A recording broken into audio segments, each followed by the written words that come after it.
agenda be adopted as presented. Call the question. None. All those in favor?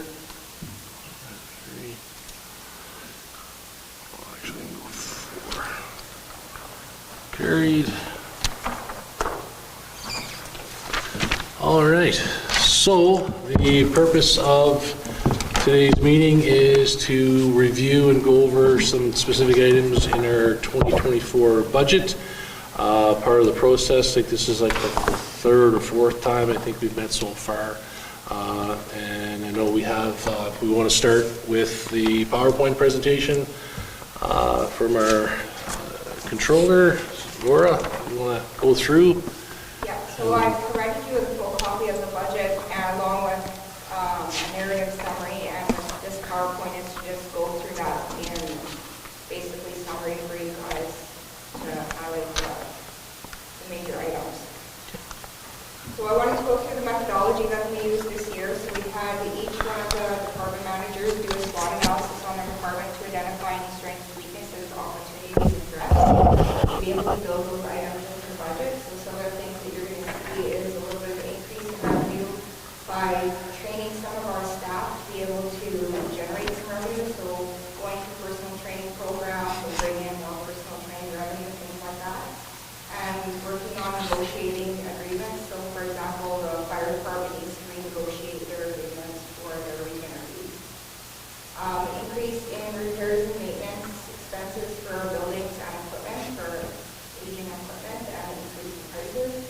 And increase in training for employees. That was a big point that was pointed out by all managers, that we really need to focus on training our employees. This is a summary of the consistent increases that are across each one of the departments. So union wages, the union negotiated for a 3% wage increase for 2024. Hydro costs, the 24 approved rate is 1.5% increase. Insurance, we budgeted for a 3% increase. We're hoping that it will come in around that, but we're not 100% sure just yet. Repairs and maintenance, we're anticipating a 5% increase, and partly due to cost of inflation, part of this is due to the increased repairs for our buildings. And our materials, we're anticipating about a 10% increase, and again, partly due to inflationary costs, and part of it is due to the increased repairs for our aging equipment. So getting into the specific departments, these are outside of the things that we just addressed that were across all the departments. So for general governments, our other revenue, where interest revenues have been up significantly due to the rise in interest rates. We are getting our rural strategic infrastructure grant from the province this year, which was being used for the dehumidifier for the amount of $432,000. And increase in accommodation taxes, travel is increased. So for our government grants, one of the assumptions that's being made here is that the operational grant increase that we received last year, $240,000, and the increase for crime prevention of $200,000 will again be received this year. We won't know that information for sure until the provincial budget is passed somewhere in around March. Okay. And then just for our viewers that are out there, the grant that we'll be getting for the dehumidifier for the 432, that's for the pool, and it may cost more than that when all said and done. And we're working, the municipal superintendent I know is working with the pool to figure out what the best plan of attack is, and location, unit, etc. So yeah, and I will touch a little bit on the capital side, so we'll see that again in the slide later on. okay.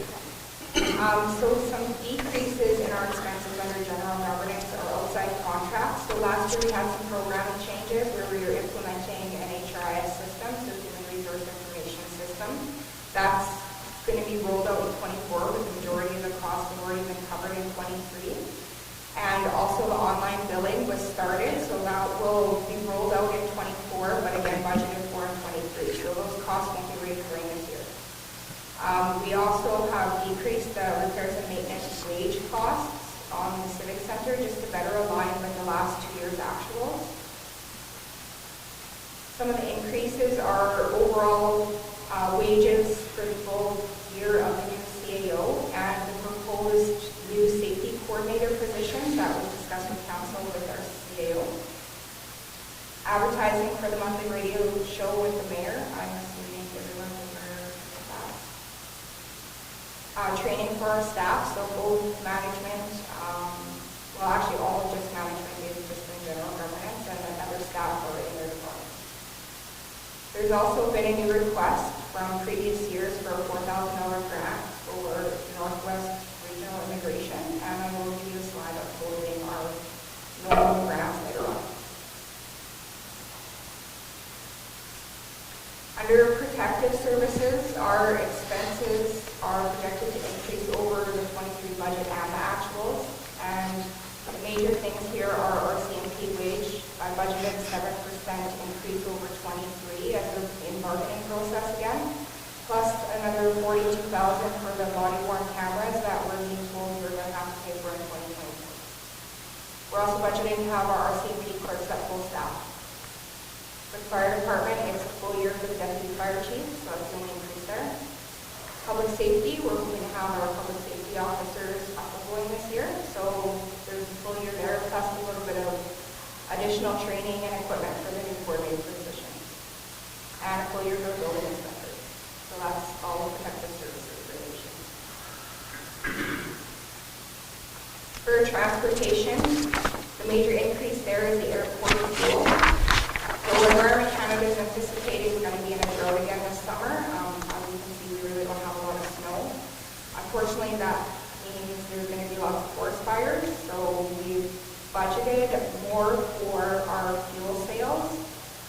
I have not budgeted the same amount as we actually incurred in 23, as I'm still being very conservative in those levels. I hate to try and budget on the high level. We can't really anticipate or have no control over those sales for the moment. On the general expense, the increases, so this is more of the public works operating side of transportation. We have a full year for the assistant municipal superintendent. We have training for our employees, and we have an increase in hydro due to the new light that was installed at the end of the building. On the airport side of the transportation services, the increases are fuel, which corresponds to the increase in revenue. Jetstone, we only have one supplier now, and our prices increased. And repairs and maintenance for the aging equipment and the aging electrical at the airport.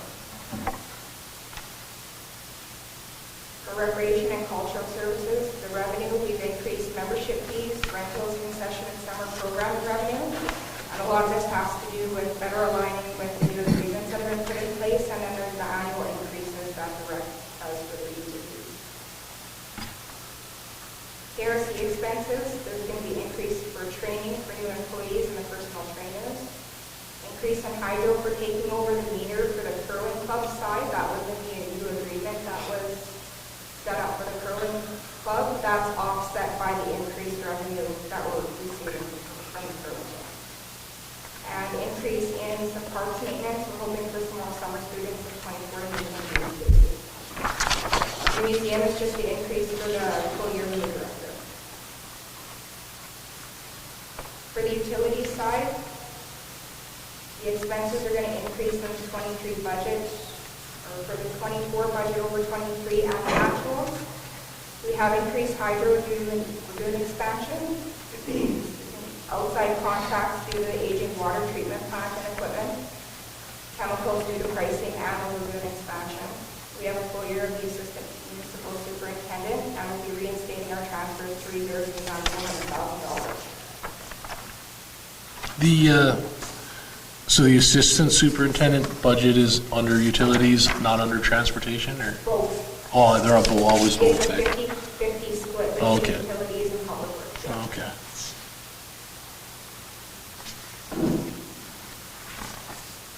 For fiscal services, this is increased due to capital projects that are being funded by grants, not by reserves. So there's going to be $100,000 in runway lighting at the airport. That's going to be funded by the Airport Capital Assistance Program. And there's $732,000 that will be funded for pool heating and fire, and that's funded by provincial grants.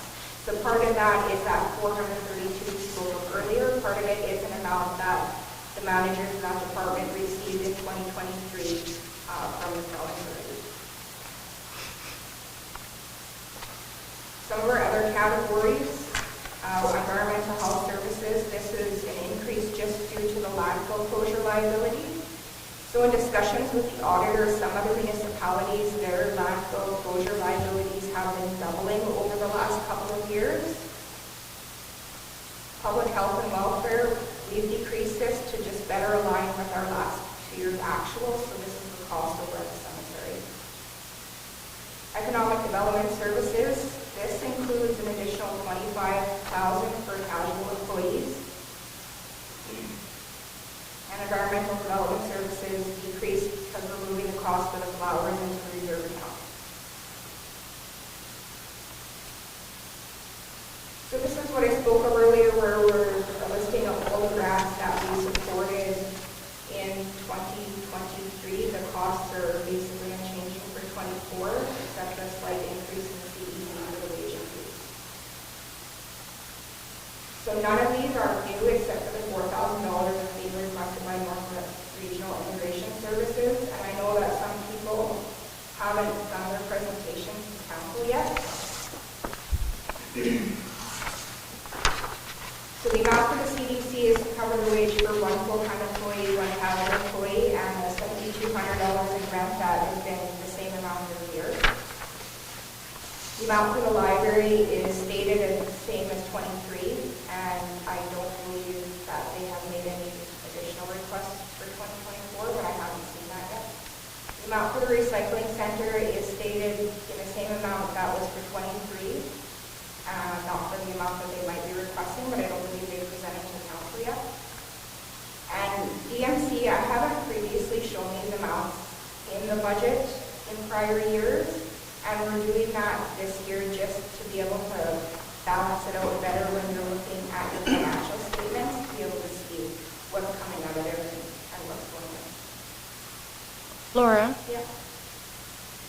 does, in order to receive a grant, do they need to be, what's the word I'm looking for, not incorporated, but have a charity number? Like that's not a requirement, is it, to have an official charity number? We don't have an actual Okay. policy designed around the Okay. yet, so Okay. I think that's something that we anticipate we're going to design. I know it's been discussed among some of the administration staff. I think it would be a good idea, along with a couple of other things that you'd like to put in Okay. there, that, at a certain threshold, you have to come to council to ask for money. Below a certain threshold, maybe they can just go to administration and get money out of just the general. Yeah. The general one that you guys added, 2,500. So maybe if it's $100, Okay. well, we're not going to bother council with that. Exactly. But if it's $1,000, you guys might want to see it, so. Okay, thanks. Laura, I know we discussed a little bit. Can you explain again why the recycling center operating is considered a grant on this? That is the way council has treated it, I believe, since the recycling center is split from the town of Paul. I'd have to go back in the historical records to determine that closely, but I believe it's just that's how we've always treated it. Because originally the recycling center was a town of Paul recycling center. It wasn't a tribe recycling center, and it wasn't its own entity. It was part of us. And when it split, it just kept getting considered part of the grants. I personally don't agree with that treatment because they do their requests per se or their invoicing based on per capita. It's consistent whether they're doing it for the Army Kelsey or the OCN or for us. That calculation is consistent. So they are actually sending us an invoice for services. So it's no different than us hiring Maple Leaf to pave our roads, in my opinion. But again, that may not be the way council continues to do it. So I did- only ask because when we do the budget presentation in 2 weeks, then it's already started that discussion. Rather than be like, but Laura said it was a grant. We just want to make sure that it's clarified for in 2 weeks when the presentation comes forward. Yeah. Okay. So so how would you like to see it? Like what, you'd like to see it as part of just the town with Just our us? standard operating costs. It's, like I said, it's no different than us hiring Maple Leaf to do the paving of the roads. Now, they're the only service provider in the area to do recycling, but if there was 3 people we get 3 different quotes, we come to council and say, hire them, most likely at the lowest quote. Or if the services can be varied and it was something different that council wanted that another service provider would offer, then we go for that. But in this case, there's one provider, they're billing us on a per capita basis that is consistent with everyone else they're billing for, and it's on a service render basis. But we keep telling them, no, we're only going to give you X amount of dollars. It'll become more clear. Yeah, yeah.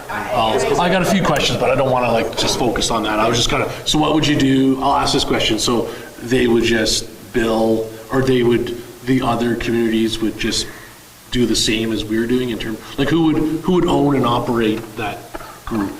Like who would own and operate then the recycling center? Well, Just they're their own.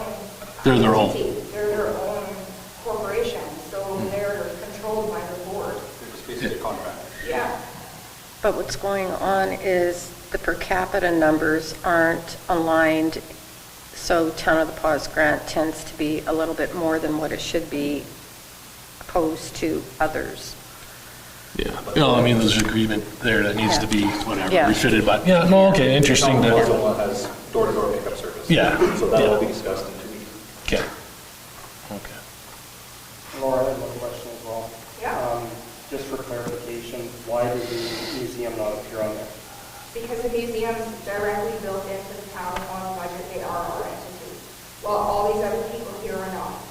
I know it says the Paul Library, but they are not a town of Vaughan entity, they are their own entity. So,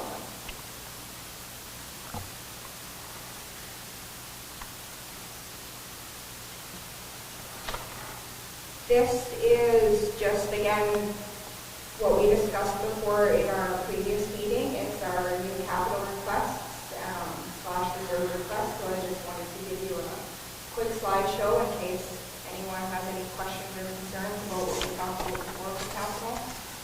Would these agree to, because I was unfortunately at this meeting, would these agree to, or is this still up for discussion? No, well, I mean, nothing's firmly passed until the budget as a whole is passed, but council agreed that we could start the process of the RFPs on all of these.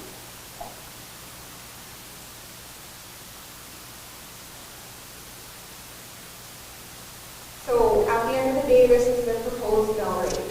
So if you look at the highlighted amount on the bottom, 2023 was 53.905. That includes the school rate, which we have no control over. And 2024 is 55.892. So that's an increase of 1.987 mils or 3.69%. It's pretty consistent with commercial.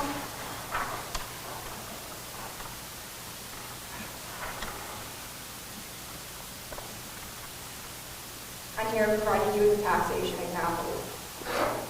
So for example, for a residential property assessed at $150,000, it would mean a $172 increase on property taxes. For a commercial property that was assessed at $150,000, it would mean a $192 increase on taxes.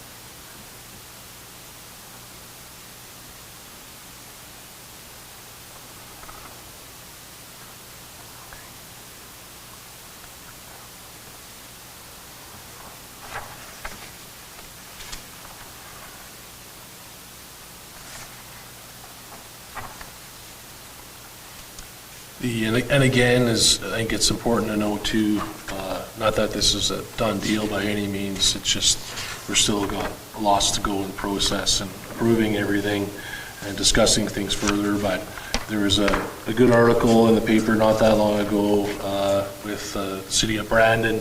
While this is an increase, and some, I mean, it's all in the eye of the beholder. Some may think it's a large one, and it should be reduced and hold the line, etc. And I believe that's over the last 15 to 20 years, that's what Brandon has been doing. And as a result, the residents there now will see a huge hike in their taxation. And over the years, there have been a major depletion of the reserves, lots of capital projects that did not get done. And as we know, our lagoon, we were talking about our lagoon for many years. Finally, that project came to an end, and we've got that. And now like any community, there's lots of other big projects on to the next one, so to speak.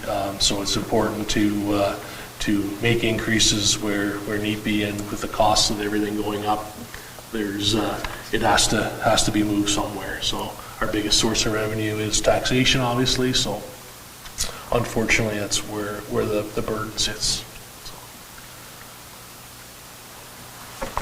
And again, just to put it in perspective, the 2024 RCMP increase is $622,000, which equates to 3.09 mils. So when looking at this 1.987, we have increased revenues where we could and decreased expenses where we could, so that whole 3.09 mils was not put right onto the taxpayer. Well, thanks for that. That was good to have it in this format versus going through line item by line item and kind of getting confused as to what page you're on, what line you're looking at, et cetera. So that's definitely beneficial. Does anybody on council have any questions, comments to make on either the PowerPoint section or the other full budget summary? Or any specifics for the department managers, they have all of their... Yeah. Surprise, surprise, I actually have one. Again, the reason I asked about the RFP possibly moving forward, the extractor for the fire department, $6,000. I would like to know why that same job can't be done with the current washing machines or replacements of the same. And 1851, NFPA standard 1851 states that it does not have to be an extractor, that it basically becomes a luxury item. And considering that standard also says that the gear has to be sent out 2 times a year, that is an additional increase that isn't being taken into account if we're following 1851. So to me, it seems like a luxury item. So I'm just asking the rationale behind it. Considering our fire volume hasn't increased, therefore equipment requirements hasn't increased. Well, what was 1851? 1851 is an NFPA standard. And- To say and these are kind of guidelines. What does NFPA stand for? National Fire Protection Agency Association. So that's your standards for how we operate. They're not rules, they're not set in stone, but they're good guidelines, as we discussed when we talked about the truck. I brought up the standard before and I was told that standards don't really mean anything, they're guidelines. But now we're saying we should follow the guideline. So I'm wondering if that increase of $6,000 for a piece of equipment takes into account also having to send out the gear 2 times a year by that standard is included in that budget as well. One of the things that came out of the SWOT analysis for the fire department was the concern about cancer-related items that maybe come out of fires or held on in the gear, and that was one of the things that we're doing to address that concern. So that's becoming more and increasing more and more. It's becoming or brought out in the public more and more as you see on the news. So we're just trying to address those issues for our staff. And as I said, 1851 says front-loading washing machine or extractor. It doesn't say you need to have an extractor to fulfill that requirement. It says wash your gear properly, and it must be sent out twice a year to fulfill that standard as well for advanced cleaning by an ISP. So I'm wondering, has that budget taken into account the additional $6,000 and then an additional how much per set of gear, average of $250 per set, send out to Santa Gear or somebody like that, twice a year, average 50 times, do the budget, that budget number needs to be doubled. So I'm wondering why that's not taken into account if we're using the rationale as following the standard. Because the front-loading washer does the same job as the extractor. So I think, and then... that was the only reason I asked. Yeah. Well, I think and again, the fire chief can fill in anything I missed from what you had said at our last meeting, but I think with the level of standard increases, and I won't necessarily, while I use standard, I think it's, no one really knows what you don't know in terms of some of the actual science behind, how much carcinogens are on what out your gear, et cetera, and how much exposure is too much and what causes cancer. I guess from what I got from his presentation was that, when we're talking about things like cancer, it makes you kind of, like, it kind of raises your eyebrows, and you want to do everything you possibly can to make sure your workers, all your workers are safe. And while $6,000 is a lot of money, if in 10 or 15 years, there's another science experiment that says you need to have 10 extractors in your fire department, then we can at least say, you know what, we did due diligence to make sure our workers are safe. We didn't worry about sending them away. We have that piece of equipment on hand, like any other piece of fire department equipment we'd have, that is always going to be expensive, but it's usually always in due diligence, safety, and all that kind of stuff. So that's why I got out of it. Do you need it? I don't know. There's probably lots of stuff on the new fire truck or old fire truck or whatever we ordered that we may not necessarily have to have or need. Over the years, I've been here for a while, we got hazmat trailers, we got Zodiac, we got a Rhino, we got a whole bunch of things, and we could have said, like, you don't need a Rhino, we don't need to do this, we don't need to do that, but usually we've tried to find a way to kind of justify and support the fire department to get things like extractors or whatever else, so that they can make everybody feel safe and do a better job and making our community safe. So that's kind of what I got out of it, but I don't know if there's anything else. During the last budget meeting, Yep. and this was brought up, and I talked to the fire chief, and the basis for this is the safety of our staff. Right, and all I was getting at was the standard specifies a front-loading washer or an extractor. It doesn't say the extractor is what you should be using to hit that standard. It's saying what you currently have does the job. You can't use a top loader because it damages gear. So it specifies not that you should move to a standard that is a little bit better with an extractor, simply you're putting $6,000. What the standard also now includes, which it didn't before, is now sending your gear out to specialized training, advanced training, or cleaning they call it, twice a year. That's not taken into account. So this new equipment isn't going to save any cost. All it's going to do is increase with, you already have the equipment that does that kind of job. And there's an additional cost to sending it out by that standard. So for following the standard, we have to follow all of the standard, not pick and choose for a luxury item is all I'm trying to get at. So we don't send out now? When the gear is damaged or we got very heavily contaminated, it would be a good practice to send it out, yes. So we send out, sorry, Cody, do we send out gear now, twice a year? Not twice a year, but as Councillor Vanch did say, when it's heavily soiled or damaged, which when it is, that's what is sent out, and costs have increased, so it is costly this year to send out. Yeah, you need to have an ISP. It's not something you can do in-house. ISP, sorry, independent service provider. So again, the standard increases that you must now send it out, or not must. If you're following the standard, it is to send it out twice a year, every 6 months, right? So this equipment doesn't prevent that because you don't become an ISP. You're just asking for a new piece of equipment. Right. I think that's what... Not a different one. It's already having the job done. It's just a new, it's like having the fanciest washing machine instead of the machine that does the job. Yeah, So- again, it wasn't about cutting costs in Yeah. order to meet the standards. No. It was about protecting our staff and the safety of the employees and how comfortable they felt about certain things. And that's my question to the fire chief. Why, according to the standard, will buying the extractor be so much better? And can you show me the information that says it will be better based on what you currently have, based on what the standard is saying? Standard says front-loading washer or extractor. They both do the job. Yes, an extractor will extract more dampness from the material. Yes, it will distract a little bit more, but if we haven't increased our fire volume or increased our types of fires we're attending to, why does a luxury item become necessary?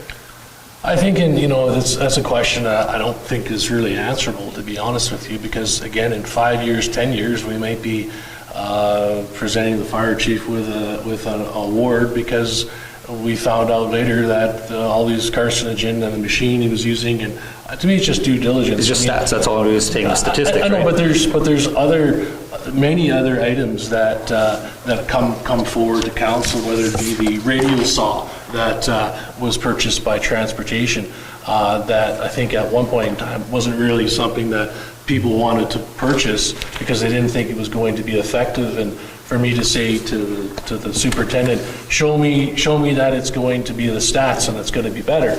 And then lo and behold, well, he couldn't. He just said, like, I know it will be. And then it proved to be quite efficient. There's other equipment. I guess it's kind of a slippery slope because we could go through every department and say, do you need a hydrovac truck? Maybe we should just get an excavator and just, like, every hole you're going to dig, you're going to use an excavator to go do it. You don't need a hydrovac truck. This isn't about having one and not the other. It's saying you're having something that's just slightly better than what you currently have. That's the difference. That's all I'm questioning. Why, if the standard. So we don't need to carry on. I was hoping to hear some answers, but the fire chief doesn't seem to have any. So that was all my question was if we're following the standard, are we following it completely? And therefore, those additional costs need to be taken into account, which they're not in the current budget. That's all my question was.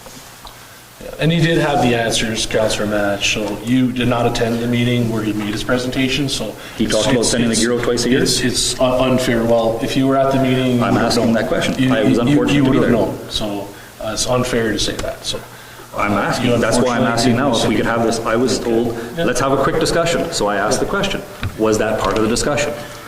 So at the end of the day, like anything here, that everybody, it's a majority vote, and this is not stuff that's set in stone. And when the budget is given up for final review, you can again bring up your concerns, and then we vote to pass or not to pass the budget. I can't seem to get an answer now.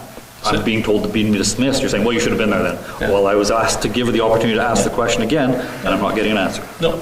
So we'll move on. That's fine. Continue your disrespect. Okay, excuse me? Continue your disrespect. My disrespect. I've asked a question, and I'm refused to get an answer saying, you should have been there last time. So Well, disrespect because is you fine. Thank disrespected our fire chief, so. How did I that's disrespect? why. I said I asked a question, I'm not getting one. You answer for him. No. So anyway, move on. Sorry I asked the question. Simple question of trying to save the town some money that's unnecessary. Okay, you're done? I'm absolutely done. Good. Are you? No. So we're moving on here. So I don't know if we take this for information for now, if anybody has, in terms of there was a request letter here from the Paw Area Animal Shelter, and they are on, as they were last year, like some of the other organizations requesting an amount. I didn't see an amount, I'm assuming that they are just looking for the same support that they received last year. Okay, all right, okay. It says so they- 8,000 on the slide there. Okay, all right, okay. Good. All right, and there was one question I did have, and I probably slipped my mind, or the letter, I can't remember reading it. There was a request from the Immigration Services for $4,000? Request that's there, that's, Okay. we haven't had that in the past. Hadn't had that in the past. Was that something that we got a letter on? Yes. Yes. Okay, Yeah, I think it was a couple months ago. okay. Was it a couple months back? Did get it last year, but it was late, it was given to the CDC, and the CDC paid it Yeah. last year. Okay. Yes. Okay, A couple all weeks, right. did I say a couple months, sorry? Yeah, I just couldn't, okay, all right, no, I just slipped by, I didn't know if it was something new that, or whatever, okay, all right, okay. All right. All right, anyone else have any questions on anything else? One question I did have, just going back to the grants there. Last year when we did this, we had a grant for Citizens on Patrol. Obviously, they have closed up. I remember bringing up the possibility of us contacting Bear Clan. Were they ever contacted?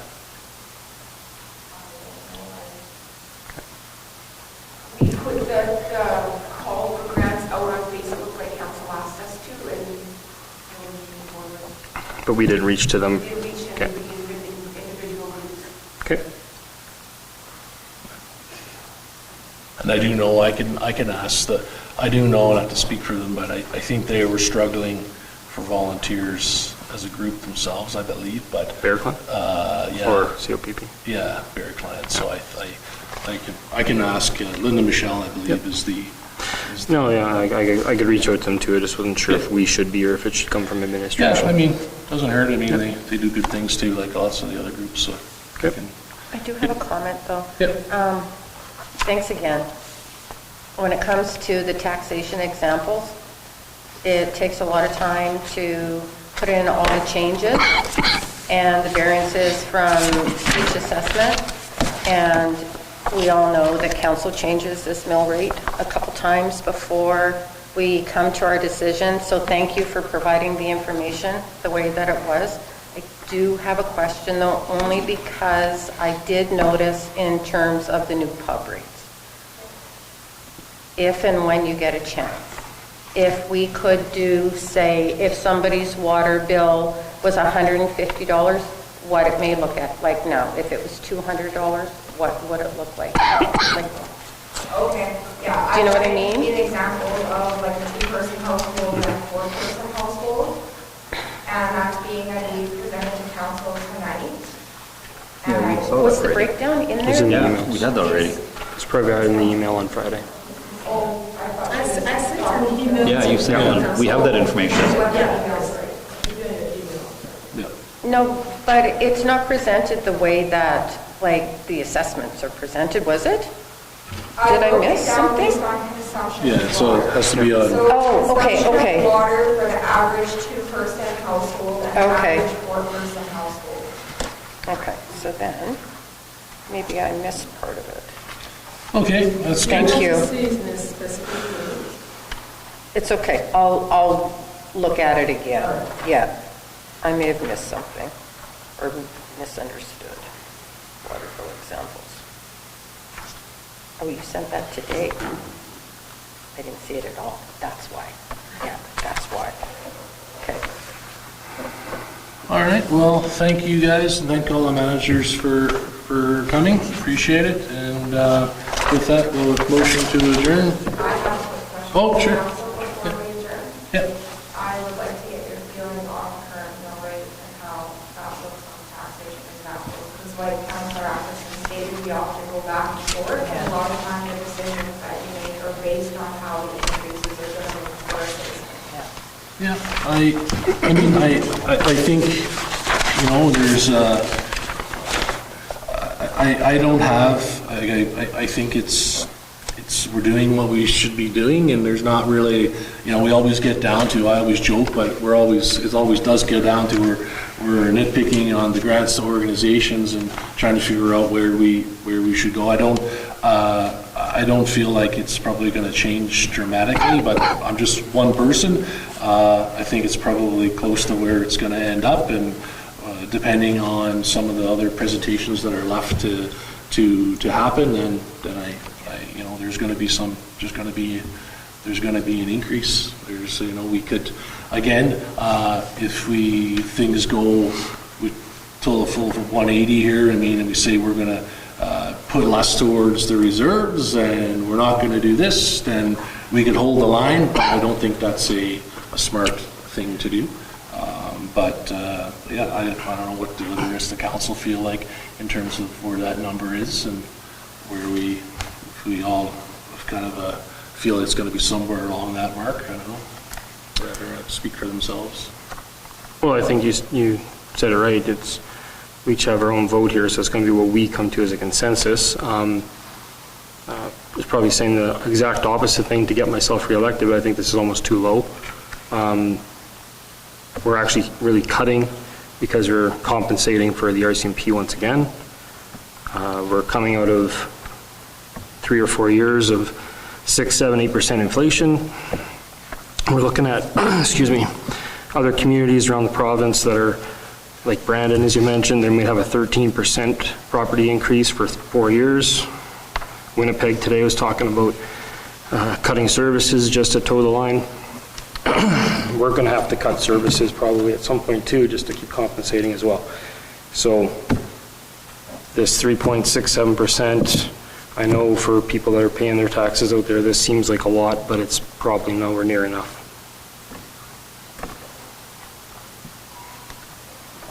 The general consensus from some people that I spoke to between the last meeting and now is, of course, nobody wants to see an increase, right? Like, nobody ever wants to see an increase. But if they can physically see what that increase is being used towards, they don't mind paying the increase. So some of the messaging that I would give is just because you don't always see where the money is going doesn't mean that it's not being used wisely, right? Like, we're not misspending anything here. And, you know, some people, of course, they want increased services. Well, if you want to have those increased services, then, you know, the money's got to come from somewhere. How I feel about it right now, I always, you know, we never want to raise taxes. Like, it's not our goal, is to just raise taxes and make people pay more money, but it's needed. So we'll see how it all plays out. We're not there yet. Thank you for all the work, though.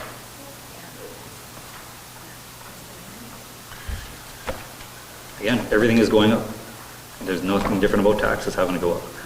I somewhat agree with Councillor Allen that maybe it's not enough, but I think there's also a lot of areas that we can do a little bit better work in, so people see the return for service that they are spending the tax money on. And if we can somehow guarantee that the services they're currently paying for, or what the new tax base would be giving them, people aren't going to be as upset when they actually see the work being done. Again, we spend too much time in what are we going to do and never achieving it. Let's try to achieve it so people see their tax dollars at work. That's necessary to go up. One of the comments made at the last meeting that we had, which was all with regards to capital, was one of the council members, I apologize, I don't know who asked this question, was wondering if we could switch to terminal versus desktops. Not sure if anyone remembers this conversation. I spoke to IT about it. They are not recommending it. They're saying terminals are more for just presentations, not for daily work. Yeah, I think it was someone had meant a question about security, if it all goes to the cloud, or I kind Well, it of. was more of a, would a terminal be maybe a little more cost saving versus Okay. an actual desktop computer? Okay. And IT said, yes, absolutely they are, but they don't perform the same way as a desktop computer. So not the same computing power, processing power, or capabilities even. So Okay. it's not really an option. All right, well, again, thanks for the managers for coming and staying later and stuff. Appreciate that and all your work towards all your different departments and budgets. It's greatly appreciated. Lots of work and thought goes into it. So thanks for that, and thanks, Laura, for putting together all the stuff you did. And so motion to adjourn. I'll make a motion. Okay, adjourned.